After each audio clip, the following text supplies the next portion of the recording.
Welcome back to Zestology, the podcast about energy and vitality. I'm Tony Wrighton, and holy shiitake, it's a special biohacking episode today. It's such a buzzword, isn't it? That's biohacking, not shiitake. And I thought it would be nice to answer some questions right here on this podcast. What is biohacking? What are the best biohacks? Does biohacking work? Is it safe? Is it legal? Spoiler alert, yes it is. And many more kind of questions and answers about biohacking. Some of the guests that I've had on Zestology have been the biggest names in biohacking, which is why I wanted to do a holy shiitake special biohacking episode. And, okay, first question, what is biohacking? Here's how I might describe it. Biohacking is getting the best out of your body and life by adapting your environment, your diet, and your lifestyle. How's that? I've been into it for a while, and as I say, I don't always call it biohacking. It's kind of a weird phrase for some people, and that's why I was hesitant about doing a podcast around biohacking like this. But then I thought, it is a good word, and it is as good a word as any to describe it. If you don't want to use it, you can use something else. You could just call it optimizing your mind and body. Sometimes biohacking involves gadgets and tech. Sometimes it involves using supplements. Sometimes it involves getting back to a more primal state and using supplements to help you get back to that more primal, natural state. And I know you just want to get to the shiitake right now, but that is coming up a little bit later. Trust me, it's a great hack as well. We'll look at who invented biohacking on this podcast and mainly hear from the experts. So have an open mind and play around with some of the techniques and tools in this podcast. You will find supplements and gadgets and practices and lots more as well. And I must say it's a bit of a kind of a labour of love, this podcast, because I do enjoy biohacking and tweaking things on Zestology. It started out as a kind of a personal journey to better health, and now I just genuinely enjoy it. And I do sometimes, for example, today I've had a couple of bulletproof coffees and a very kind of low carb approach to the day, and I am feeling on it. So let's go ahead and start biohacking. Coming up, Dave Asprey, the granddaddy of biohacking. John Gray, the author of Men Are From Mars, Women Are From Venus. ABC News anchor and NYT best-selling author Dan Harris. Stylist to the stars, Luke Story. But let's start with Ben Greenfield, well-known speaker on health, longevity, fitness and nutrition. It was his diet biohacking lesson that inspired the title of this podcast, because he likes to use mushrooms, shiitake mushrooms, to boost his vitamin D levels. So there you go. That's why this podcast is called Holy Shiitake. You might want to check that out. Get some mushrooms, boost your vitamin D levels. And by the way, you can use store-bought or self-harvested mushrooms. It's probably a step too far for me. I am just about to move into my new place, and we do want to not only compost but have our own vegetable patch and herb patch. I don't know that harvesting my own mushrooms is... Well, I could go and pick some, I suppose, but yeah, I wouldn't know whether I was going to get poisonous ones or not.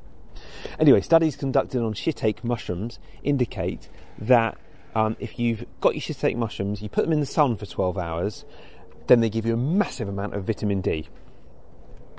Holy shiitake. Here are some other hacks from Ben Greenfield.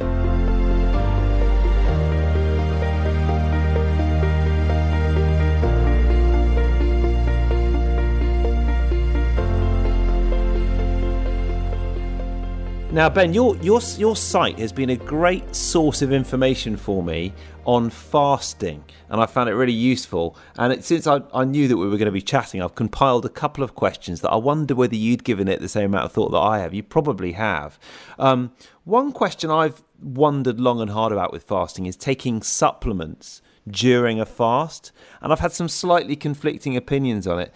Do you, if you're say doing, a 16-hour fast, an intermittent fast with a time-restricted feeding window, would you have supplements outside that window? Any supplement that has any amount of calories, aside from the very small amounts of, let's say, magnesium stearate or whatever filler might be used in a capsule, takes you out of a fasted state. Fish oil, has calories. In many cases, 10 calories and a couple capsules of fish oil. That will take you out of a fasted state. Is it, here's the deal though. Is it going to cause a bunch of weight gain if you say have a tablespoon of MCT oil, like 30 calories in your morning cup of coffee, or you have a handful of fish oil capsules that might add up to, 20 calories or whatever? No, it's not that big of a deal. But if you are fasting for the benefits of, let's say, cellular autophagy, natural cell death and turnover, or you're fasting for the benefits of decreasing mTOR activity. If you're fasting for the purposes of health, cellular autophagy, decreased mTOR activation, circadian rhythm alignment, anything like that, then it seems that any amount of calories can disrupt that cycle. You don't want to get too orthorexic though, right? Like I use glutathione, and it's a liposomal glutathione, and that's got a little bit of oil in it. I use sometimes phosphatidylcholine, which is really good for my cell membranes. And if I've been traveling a lot, and I know I've been exposed to a lot of solar radiation, et cetera, that's a supplement that I use that's in an oil base. I like to use fish oil just as a general tonic, and the fish oil that I use, it's got some liver oil, it's got some vitamin D, some vitamin A, but it again is maybe 10 calories and a couple capsules of that. I really don't give a shit about that small number of calories that is giving my body a huge benefit when I consume those in the morning, even if I'm planning on fasting until lunch. And one of the things that I've found really hard with not so much intermittent fasting, although that a little bit, but also kind of a keto or a low carb diet, is rehydration. Really hard to rehydrate. And I think you mentioned Hammer Nutrition electrolytes. Is that something that you've mentioned before? Well, there are companies like Noon or Hammer that will make effervescent electrolyte tablets. Those are typically flavored with sesame oil and maltodextrin, and those are about 30 calories a tablet. And so if you're relying upon those as your primary salt source and you're fasting, they could kind of get in the way of the process if you're doing a lot of them. I'm a bigger fan of just using trace liquid minerals, which you can get in a droplet form from Natural Vitality or AquaTrue. Those are a couple companies that do trace liquid minerals. I'm a fan of a really good sea salt. Of all the sea salts that are out there, Celtic is the highest in minerals and the lowest in things like iron and lead. So you could use like a good Celtic salt. The other one that I'll use sometimes is salt from Colima, Mexico, called Aztec salt. And then there's also what's called a hypertonic solution that's very similar to seawater. It's really salty, but it works really well for keeping you hydrated and staving off like dizziness and blood pressure dysregulation that can occur with ketosis. And that one you can get from companies like Quicksilver Scientific, for example. It used to only come in these glass ampules, but you can now get it in just like kind of a tearaway packet. And that one's called, I think it's called Quinton, something like that. That works pretty well too. So there's a few ways to skin the cat, but ultimately I'm a bigger fan of just the mineral drops or salt or these little mineral packets versus doing like the electrolyte tablets, which are a little bit more calorie based. Good. I've written that down. I've got an extended shopping list already. It's not cheap, all this stuff, is it, Ben? It depends on whether or not you're comparing it to medical expenses, lack of productivity from your brain and your body not working properly, et cetera. Like, you have to look at it in light of the fact that you're increasing health and both cognitive and physical productivity, and also decreasing your risk of medical expenses both now and in the future. From Ben Greenfield to Dave Asprey, the granddaddy of biohacking, creator of Bulletproof Coffee, and the man who intends to live to 180 years old. One of the things you can do to become more accountable to yourself is if you have a big goal, you put it out there. So I told the world that I'm planning to live to at least 180 years old, and that made me really up my anti-aging game. So I've been doing this biohacking stuff, and I learned a lot. When you write a science book like Headstrong, it makes you synthesize new ideas and you just get new knowledge, but it also makes you realize how important it is. So I started taking my own advice even more seriously, and I've using huge amounts of polyphenols, which are these plant compounds that signal your cells to get stronger. So what I've done is systematically gone through and made it so the cells in my body make energy like a young person.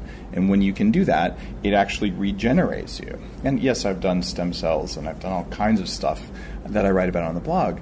But the idea is it's working. And I'm at the lowest body fat I've been probably since I was, actually probably in my life. It was surprising. I'm about looking at your guns with some envy. And I don't work out a lot. I mean, I do a machine that doesn't use gravity, a computer-driven feedback thing, about once a week. And I do the bulletproof whole body vibration usually when I'm on the phone. Like I'm not a heavy workout guy, but I'm looking better than I have. I'm amazed and pleased, and my goal is to keep getting younger. So last time we hung out, it was at the 40 Years of Zen house outside Seattle, and we had a couple of dinners, and I remember thinking, at that point I was kind of on a bulletproof-ish diet, but I remember noticing how rigorous you are about sticking to the diet that you stick to. And since then, I've gone a lot more low carb. I felt great, actually. I've been keto for about 4 months. Wow. Still following bulletproof principles. And the first month and a half was quite hard, but it's got a lot better since. I was putting a lot of salt in water, which seemed to help, but felt pretty tired at times. Now, feeling awesome. Would you say, looking kind of back to the future, is a low carb diet one of those things that you think is going to be adopted by a lot of people in the future? There are two forces at work here. One of them is big food, this industrial food production. You make the most money selling people food that costs as little as possible and tastes good. And that's been the recipe forever. And when I look at making food for Bulletproof, like what's the food going to do for you? And then how good does it taste? And then how convenient is it? And then how much does it cost? There's the core assumption that people are willing to pay to feel good. You'll spend a little bit more on food because you'll spend less on medicine later and because you'll like your life. That is a predominantly low carb, but not necessarily keto diet. So there's a lot of, I'll call it keto extremism, where people are saying, all sugar is evil. I'm never going to have a carb again. I did that. And I went for about 3 months in extreme ketosis, one serving of veggies a day. Mm-hmm. And I actually got new food allergies, and it ruined my sleep quality. And what I work to do with the Bulletproof diet is to teach people how to have metabolic flexibility. If you can't burn fat metabolically, you're not doing it right. If you can't handle carbs, you're not doing it right. If you eat all carbs all the time, you're probably doing it wrong. And if you eat only fat all the time, you're probably doing it wrong. If you eat only protein all the time. So you got to teach your body to be flexible. But if you choose the lowest quality inflammatory proteins, or you choose to eat high fructose corn syrup and junk food and grains and all that stuff, then you're doing it wrong when you're eating carbs. And the biggest mistake that people are making right now is they're eating deep fried foods with seed oils and things like that, because damaged fats mess you up. Your cells, every cell in your body, the membrane of the cell is actually made out of tiny drops of fat. And if you eat damaged fat, you get damaged cells. Damaged cells can't make energy, and you look old, you feel old, and your brain works like you're old. This is what happened to me when I was in my early 20s, and I had massive brain fog, and I was overweight, and my joints hurt all the time, and all these things. Bad fats are a big part of this. So it comes down to metabolic flexibility, and when you are metabolically flexible, eating the right stuff. There you go. That's Dave Asprey on this special Biohacking podcast episode on Zestology. And let's move on to John Gray, because John Gray is the author of Men Are From Mars, Women Are From Venus. He mainly talks about relationships. In fact, the relationships podcast that I did with John Gray has been the most listened to of all time podcast on Zestology. The most listened to. By quite some distance as well. It's the book that he wrote is the most bought non-fiction hardback book in the world ever. And what I liked about meeting John Gray on one particular episode is that most of the times that we've met up, we've talked about relationships, and we did a podcast where we had loads of listener questions and everything else, but it actually turns out he's a massive biohacker as well. And being someone who's a little bit older than some of the guests I've had on Zestology, in his 60s, he's used stem cells in his knee. He supplements with lithium and loads of other stuff as well. So on this occasion, let's not listen to John Gray talking about relationships, but let's listen to him talking about biohacking. people don't understand about everything to do with the brain and high performance, what impairs it, what creates dementia, Alzheimer's, memory loss, depression, anxiety. If you measure what's going on in the brain in any of those states, or ADHD, lack of focus, or over focus, one or the other, what's going on is oxidative stress. And oxidative stress isn't fully understood by people. And I can simply explain it. We know the term free radicals. Okay, those are, quote, the bad guys. And then we know the term antioxidants. Those are the good guys. And we all know that take more antioxidants is going to be good. Because what antioxidants do basically is they neutralize free radicals. But where do free radicals come from? They're not bad. They're necessary for certain functions in the body, and they're the byproduct of making energy. Whenever you make energy in your muscles or in your brain, which makes a lot of energy, the byproduct is free radicals. And those free radicals they're not bad. The body's designed to neutralize those free radicals with antioxidants. So it's the yin and the yang. Once again, you get this free radical, and then you have the antioxidant. Now, I call the antioxidant the female, and the free radical the male. And really, what goes on in the brain, you can think about it like relationships. It's going on all the time, everywhere. The yin and the yang, the male and female. The free radical gets produced, and it is an unstable molecule, which is like a horny guy. Basically, every horny guy knows you've got to have sex, so you got to get your release somehow. So you find a female. The female is the antioxidant. When that free radical mates with an antioxidant, the molecule is peaceful and it's working fine. But if there's not enough of these females around, antioxidants around, then what happens is the free radical goes to a healthy marriage of a male and a female, the free radical and antioxidant, it's a positive and negative charge. And that negative charge comes over there and it rips a positive charge. It rips out a negative charge. And now you've got a dysfunctional guy sitting there, hey, you took my girlfriend, I need another one. And so he goes and rips one out and rips one out. And that's called cascading, free radical damage. And that's oxidative stress. It just keeps going down the line. Now, let's say you eat a blueberry. Well, it's got a whole bunch of antioxidants in it.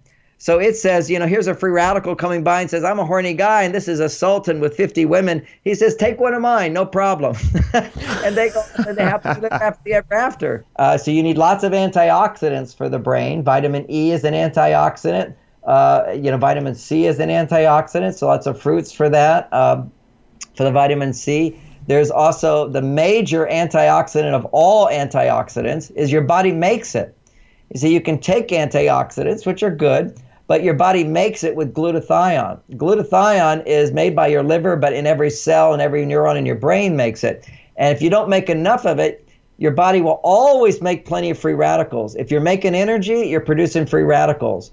And if you're not making glutathione, you will get oxidative damage. And that's why there's so much mental problems today, and ADHD problems today, and MS problems today, and dementia, Alzheimer's, depression, all that.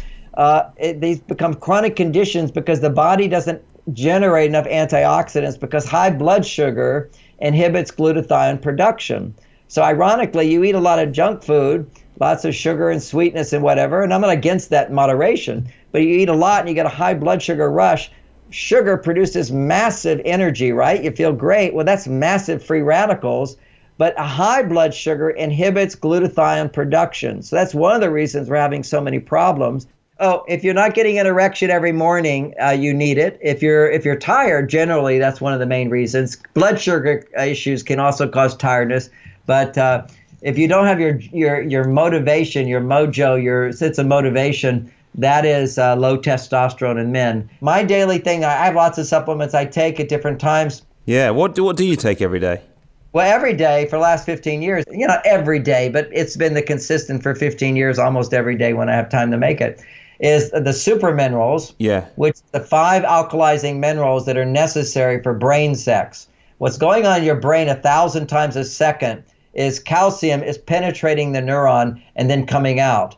Penetrating the neuron and coming out. And that stimulates dopamine and testosterone. When it pulls out, then what happens is you have to have an abundance of magnesium to be in the cell. So when the calcium pulls out, magnesium basically causes serotonin. So you're getting this kind of flux dopamine, serotonin, excitement, relaxation, excitement, relaxation. But what regulates that is going to be lithium. So lithium, you have to get a form of lithium that gets into the brain in low doses. It's non-toxic. It's the cheapest supplement there is. So this super minerals has all 5 of the basic brain minerals. There's also zinc, and there's also potassium for the hydration and oxygenation of the cell. And now, from John Gray to stylist to the stars, good friend of mine, the lifestylist, Luke Story. I think I introduced Luke the first time he came on Zestology as clearly the most hardcore biohacker I'd ever met. He's so much fun as well, and I think one of the things that I really like about Luke is that he makes the subject of biohacking a lot of fun. He's kind of very down to earth and natural with it all as well. He's got an excellent podcast. I hope you enjoy this little excerpt and you get some good biohacks out of Luke's Story. I've tried every supplement, every device, every practice, everything you can to like feel awesome, have energy, be able to execute whatever your goals are on a day-to-day basis. And I've got to say the number one thing is, drum roll please, lots of quality sleep. I cannot find anything that works better than that. Yeah. You know, because I'll have a night of deprived sleep, self-imposed, and I get up the next day and I take every fucking, I mean, literally, maybe $100 worth of supplements and thousands of dollars worth of biohacking technology, and I think that's going to make up for that sleep debit. Yeah. And I feel better. I do all the stuff I do. Then the next night I get a solid, nice 8-hour sleep where I'm asleep by 11. You don't need anything. Yeah, and the next day I'm like, I don't even need any of this bullshit. Yeah. Literally all I needed was a good night's sleep. Yeah. And, you know, in the health circles, the sleep thing is kind of a big meme and a trend right now, and there's a good reason for it. It really, I truly believe it is the number one thing that is necessary to feel that vitality and that energy. We really need quality sleep. I want to ask you about hydrogen tablets. You're crazy about these things, aren't you? And I'm interested because I've got a very long flight coming back next week, and I've just bought some. Yeah. And I used your code to buy these hydrogen tablets. I've used them a couple of times. Yeah. For anyone listening who hasn't had them, it's basically a little tablet. You drop it into a water, and what does it do? It's called molecular hydrogen. Yeah. And so hydrogen, of course, is maybe the first molecule in the universe in existence. You know, hydrogen is, of course, inherent to water, hence the H2O. So it's a very specific form of the hydrogen molecule. And you have these little tabs. A few companies make them. I like Vital Reaction because it doesn't require a closed cap. You can do it in an open glass, and you put it in, and it's effervescent, so it dissolves, and it creates a hydrogen gas that's in the water. So it's about 13 parts per million, which is also the highest I've been able to find of any other brand. You drink that, and then ideally you want to hold your breath for a little bit, because what happens is when you swallow, I just learned this, when you swallow the hydrogen gas water, and then you breathe, you let out a lot of the gas. And you waste it. So it's another thing. Yeah, you drink it and kind of hold it in, and then it absorbs into your bloodstream. And the hydrogen, essentially, I mean, it's super geeky and scientific. I devoted a whole hour-long podcast to just hydrogen. But the short story is, and the non-sciency is, that hydrogen is a master antioxidant and scavenger of free radicals. The ultimate benefit of that is that it's highly anti-inflammatory. So there are things we do that are very inflammatory. Of course, inflammatory foods that we eat, but mostly where the hydrogen comes in is inflammatory outer influences, like flying in an airplane, being in a high EMF field, being in a city like this with Wi-Fi and cell towers and smart meters and all of that stuff. Any form of physical exertion and exercise is very inflammatory. So the hydrogen is really good at reducing the oxidation and inflammation within your body. So you may have taken it and you're like, I don't really feel anything, because it's not a type of thing where you're going to necessarily feel something, where if you took a smart drug or like Qualia, I mean, you take 6 Qualia, you're going to feel something. You'll be like, shit, I feel smarter. I feel more alert. My memory, my verbal acuity. It's not like that. You'll recover from exercise faster. You'll recover from flight faster. If you're very sleep deprived, you'll have more energy. So it's a subtle benefit, but there's so much science, so many studies around molecular hydrogen. People use it a lot for cancer recovery. It doesn't cure cancer, but as part of a regimen to get over, cancer treatments and things. And in Japan, most of the hospitals have hydrogen inhalers, and they use them pre-surgery and post-surgery to speed up the healing process, because there's a lot of inflammation that occurs when you cut a body open. Yeah. You know? And then in sports and fitness, if you do a tab pre-workout and then do a tab after workout, you'll notice a marked improvement and speed of your recovery. So that's like the best test. And then also on airplanes, back to your point of flying back to the UK, I would buy a couple big bottles of water, when you get through customs or whatever. And then the best thing to do, because you don't want to get like 4 little water bottles, or just get a cup from the flight attendant. Yeah. Then pour a cup of water with 2 tabs in there, and do 2 tabs every 90 minutes or so. And that will dramatically reduce the inflammation that's caused from being up in the air in that pressurized chamber that's very low oxygen. There you go. That is the lifestylist, Luke Story. Make sure you check out his podcast. And in fact, I've been on his podcast as well, so you might listen to that episode. We also recorded a podcast on the beach in Santa Barbara a while back, which is one of the past zestologies, which is one of my favourites. Okay, final guest on this biohacking special. And that is someone who you might not necessarily associate with biohacking. It's Dan Harris, the meditation author, the man who wrote 10% Happier. But the reason that I've got him on here is that of all the hacks that I've got, it's a simple one. It's a little bit of a boring one. And I have to say, since I've become a dad, it's probably the most important one, and it's the hardest to find time to do, but it's meditation. I'm appreciating even more since I've become a dad how important meditation is, because it's just so hard to find the time to do it, and I genuinely notice my irritability levels increase and my focus levels decrease when I don't do it. So yeah, it's not always easy to find the time to meditate at the moment, but it is important for the old self-care, and Dan Harris is an expert in telling us how to do it, so here he is. We tend to make our suffering worse than it needs to be. We tend to get so wound up that we come home and kick the dog. Not actually do that, but we come home and we're a jerk to the people we live with, or we're a jerk to our colleagues. So this is where I think meditation is extremely useful, because it can help mindfulness, the ability to know what's happening in your mind without necessarily taking the bait and acting on it. Sort of this inner lens that meditation that you build through meditation allows you to draw the line between useless rumination and what I call constructive anguish. And that makes all the difference. So again, I'm not claiming that I'm perfect at this. In fact, if my wife were here, she would give you the 90% still a moron speech. So what I'm saying is that 10% of the time, when I'm getting so worked up about work that I'm, going down the rabbit hole of useless rumination or self-flagellation, I could pull myself out of it. And that is incredibly useful, and I think it's a competitive advantage. The other thing I would say is you can be competitive without being cruel. And a big part of mindfulness and meditation, and an underplayed part of it as this becomes a more popular practice, is compassion.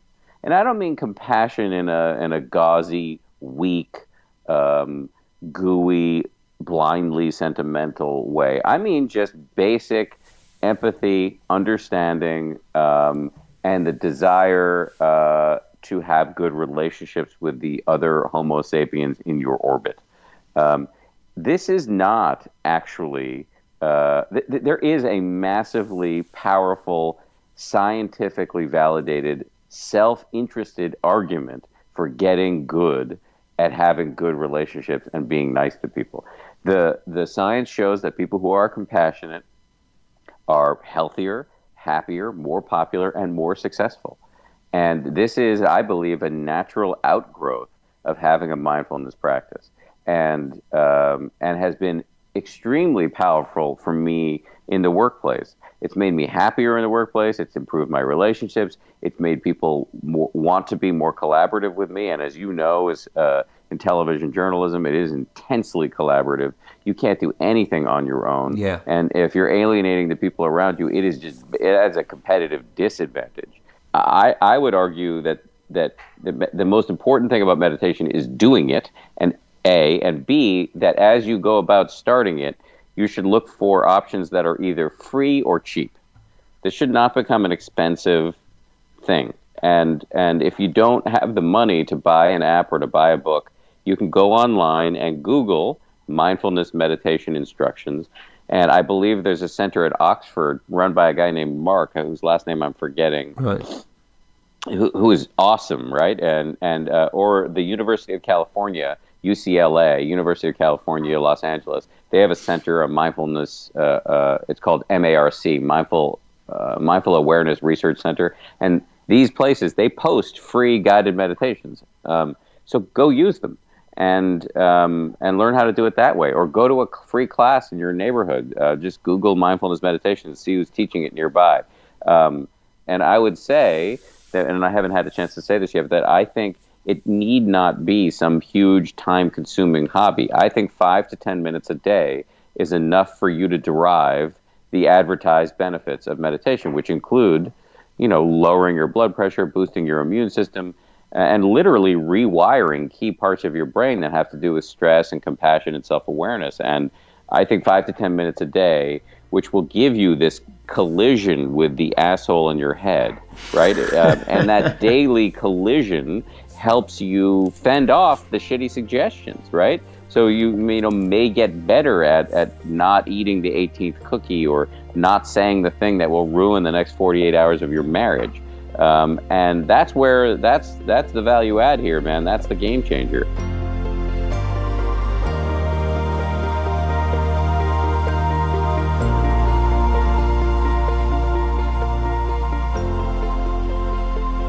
Okay, well, that pretty much rounds up the Biohacking podcast. I hope you've enjoyed it. It's one of my specials. I've done one or two of these before and I've really quite enjoyed kind of compiling them. One of the reasons I wanted to do it is because people say to me, what is biohacking? And, as I said, to me it's getting the best out of your body and life by adapting a few little tweaks. And sometimes it involves gadgets and tech, but sometimes it involves gadget and tech to help you get back to a more primal state. So in the middle of winter, in London, we don't get very much sunlight, but if you sit in front of an infrared light, then you're getting quite a lot of infrared light like you would if you were outside like I am right now.